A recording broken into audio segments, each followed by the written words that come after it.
정년 퇴직 후 하루아침에 필요 없는 사람이 된 듯한 충격.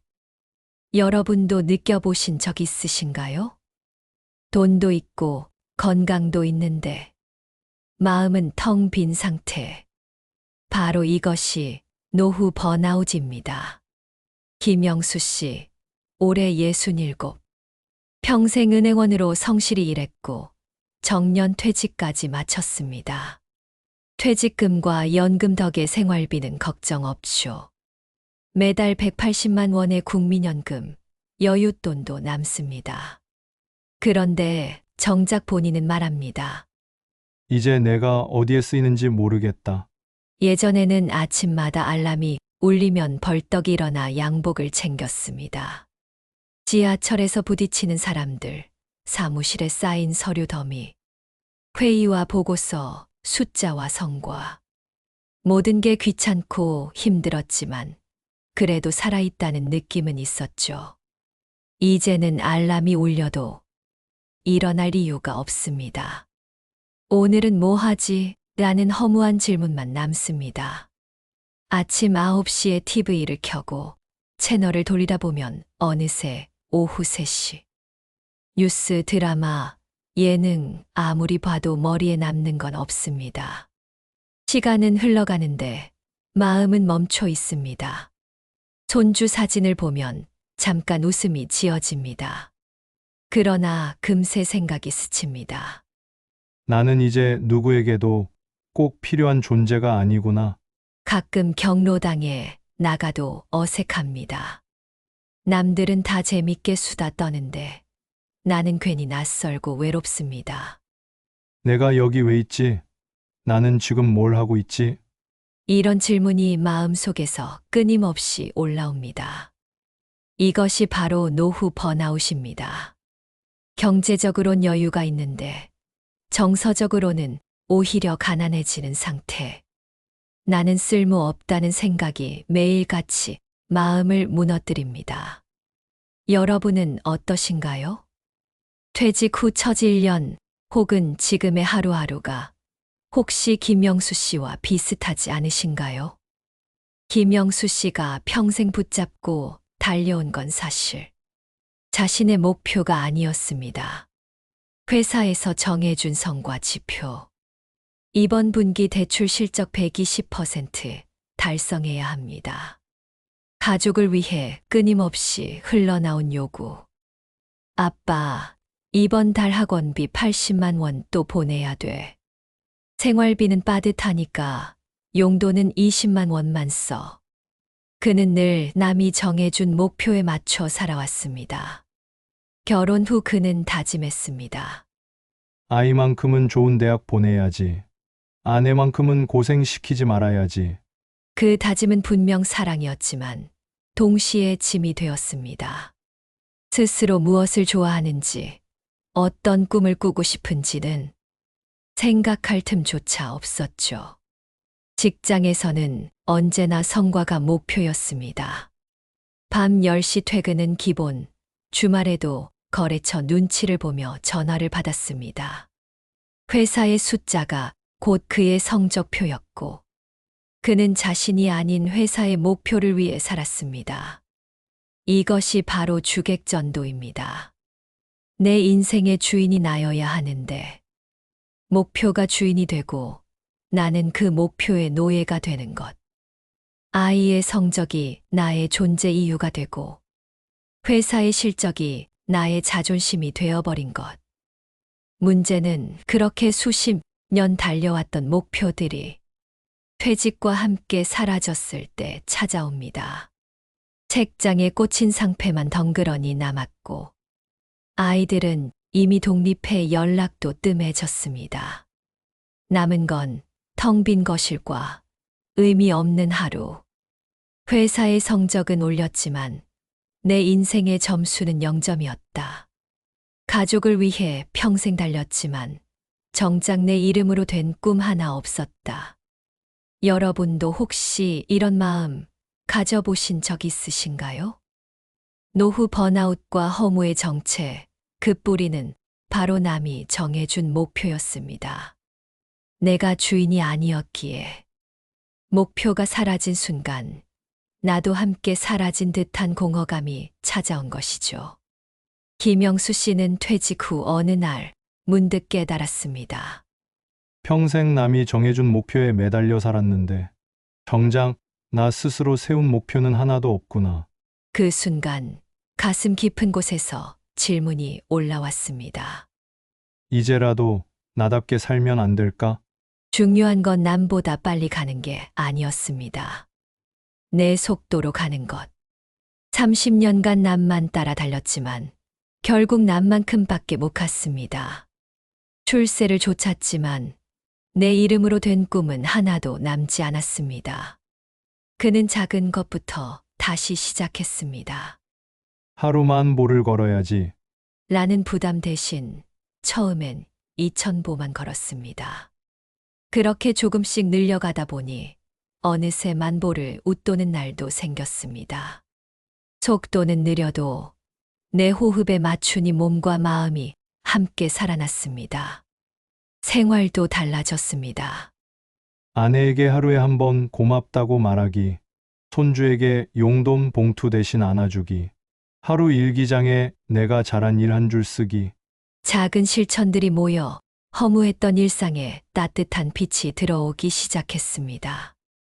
여러분은 지금 남의 속도를 쫓고 계십니까? 아니면 내 속도를 찾으셨습니까? 빨리 달려도 결국 남만큼밖에 못 갑니다. 하지만 내 속도로 가면 그 길은 곧 나의 길이 됩니다. 진짜 성공은 남보다 앞서는 것이 아니라 내가 원하는 삶을 내 속도로 걸어가는 것입니다. 조급하지 않아도 괜찮습니다. 내 인생의 시계는 이제 내가 맞추는 겁니다. 영수 씨가 시작한 변화는 거창하지 않았습니다. 그저 하루 5분 노트에 3가지를 적는 것이었죠. 첫째, 오늘 고마운 일. 둘째, 오늘 잘한 일. 셋째, 오늘 돌아볼 점. 예를 들어, 오늘의 감사. 아내가 아침에 된장찌개를 끓여줘서 고마웠다. 오늘의 칭찬. 혈압약 잊지 않고 챙긴 나 잘했다. 오늘의 반성. 괜히 짜증을 냈다. 내일은 더 부드럽게 말해야겠다. 사실 처음에는 회의감도 들었습니다. 이걸 적는다고 뭐가 달라지겠어? 2~3번 적고는 노트를 덮어두고 싶을 때도 있었죠. 그런데 어느 날 아내가 말했습니다. 요즘 표정이 한결 편안해졌어. 그제야 알았습니다. 작은 기록이 쌓이면 삶의 무게가 바뀐다는 것을. 습관을 붙이려면 요령이 필요했습니다. 저녁 식사 후 TV를 켜기 전 딱 5분. 밥상 옆에 노트를 두고 바로 적는 겁니다. 이렇게 하니 빠뜨리지 않고 이어갈 수 있었죠. 여러분도 오늘 밤 종이 한 장만 꺼내 보시겠습니까? 한 페이지를 가득 채우지 않아도 됩니다. 단 한 줄이라도 감사, 칭찬, 반성. 이 3가지를 적는 것부터 시작해 보세요. 단 하루 5분의 기록이 한 달 뒤에는 표정을 바꾸고 석 달 뒤에는 관계를 바꾸고 결국은 삶의 무게마저 바꿔 놓습니다. 노후 번아웃을 이겨내는 힘. 그 시작은 거창한 계획이 아니라 하루 5분의 감사, 칭찬, 반성 일기에서 비롯됩니다. 퇴직 후 영수 씨가 가장 크게 느낀 건 고립감이었습니다. 같이 사는 아내와도 대화가 줄고 같은 집에 있지만 마음은 점점 멀어져 갔습니다. 당신, 요즘 왜 말이 그렇게 없어? 영수 씨는 대답 대신 한숨만 내쉬었습니다. 가족이 곁에 있어도 마음속 허무는 채워지지 않았습니다. 그래서 그는 관계 회복 루틴을 만들기로 했습니다. 첫째, 저녁 8시 TV 켜기 전 10분 대화. 그날 있었던 일, 사소한 감정 하나라도 아내와 나누는 겁니다. 오늘 된장찌개 진짜 맛있었어. 산책하다 보니까 코스모스가 피더라. 이 짧은 대화가 하루를 따뜻하게 채워주기 시작했습니다. 둘째, 매달 둘째 주 토요일, 친구와 점심 약속. 예전에는 늘 바쁘다며 미뤘지만, 이제는 달력에 표시해두고 꼭 지켰습니다. 오랜만에 터져 나온 웃음소리가 그의 마음을 다시 젊게 만들었습니다. 셋째, 지역 모임 참여. 경로당에서 바둑을 두거나 동네 걷기 모임에 나가며 혼자가 아니구나라는 사실을 새삼 느꼈습니다. 여보, 요즘은 얼굴이 한결 밝아졌네. 이 짧은 한마디가 영수 씨의 가슴을 뜨겁게 만들었습니다. 관계가 회복되니 허무하던 마음이 점점 사라졌습니다. 여러분은 가족과 하루에 몇 분이나 대화하고 계십니까? 마지막으로 친구와 식사한 게 언제입니까? 혼자 있는 시간이 길어질수록 마음은 더 공허해집니다. 하지만 단 10분의 대화, 한 달 한 번의 만남, 작은 모임 하나가 여러분의 노후를 완전히 바꿀 수 있습니다. 돈보다, 건강보다 더 중요한 건 사람 사이의 연결입니다. 끊어진 관계를 다시 잇는 것. 그것이 노후 번아웃을 치유하는 가장 확실한 길입니다. 퇴직 후 허무 속에 무너졌던 김영수 씨. 그러나 그는 작은 실천을 선택했습니다. 하루 5분의 기록, 저녁 10분의 대화, 한 달 한 번의 만남. 그 작은 발걸음이 쌓여 허무는 사라지고 따뜻한 웃음이 돌아왔습니다. 우리가 평생 쫓아온 건 돈, 지위, 성과였습니다. 그것들이 사라지니 남은 건 텅 빈 공허뿐이었죠. 하지만 진짜 성공은 달랐습니다. 남이 정한 길이 아니라 내가 정한 걸음. 남의 시계가 아니라 내가 맞춘 시계. 빠른 속도가 아니라 내 호흡에 맞는 속도였습니다.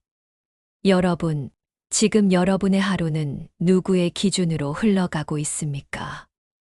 남의 기대입니까? 아니면 내 마음의 기준입니까? 연금은 줄어들고 체력도 예전 같지 않고 집 안은 조용할 때가 많습니다. 하지만 그 속에서도 웃을 수 있다면 그 삶은 이미 성공한 삶 아닐까요? 진짜 성공은 남보다 앞서는 것이 아니라 내가 원하는 삶을 내 걸음으로 살아가는 것. 조급하지 않아도 괜찮습니다. 내가 주인 되는 삶, 그것이 노후의 가장 큰 축복입니다. 오늘 이야기가 마음에 닿으셨다면 구독과 좋아요, 알림 설정으로 함께 해주세요. 그리고 댓글로 남겨주세요. 여러분이 찾고 싶은 내 속도의 삶은 무엇입니까?